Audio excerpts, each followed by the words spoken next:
বাংলাদেশের টেকসই অর্থনীতি স্থিতিশীলতা প্রবৃদ্ধির পাশাপাশি অর্থবহ ও মানসম্পন্ন কর্মসংস্থানে সহযোগিতার লক্ষ্যে 4 দিনের সফরে আজ ঢাকা আসছে যুক্তরাষ্ট্রের একটি প্রতিনিধি দল। বিদায়ী মার্কিন প্রেসিডেন্ট জো বাইডেন প্রশাসনের পক্ষে এটি হবে বিশেষ প্রতিনিধিদের শেষ ঢাকা সফর।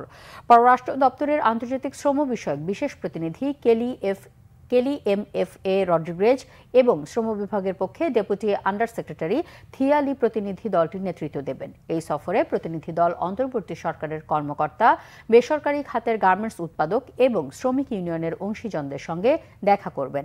এছাড়াও তৈরি পোশাক খাতে বিনিয়োগ করা মার্কিন কোম্পানির প্রতিনিধি এবং বৈশ্বিক শ্রম বিশেষজ্ঞদের সঙ্গে বাংলাদেশের অর্থনীতি, গণতন্ত্র এবং শ্রমিকদের কিভাবে সহায়তা করা যায় সে বিষয়েও আলোচনা করবে।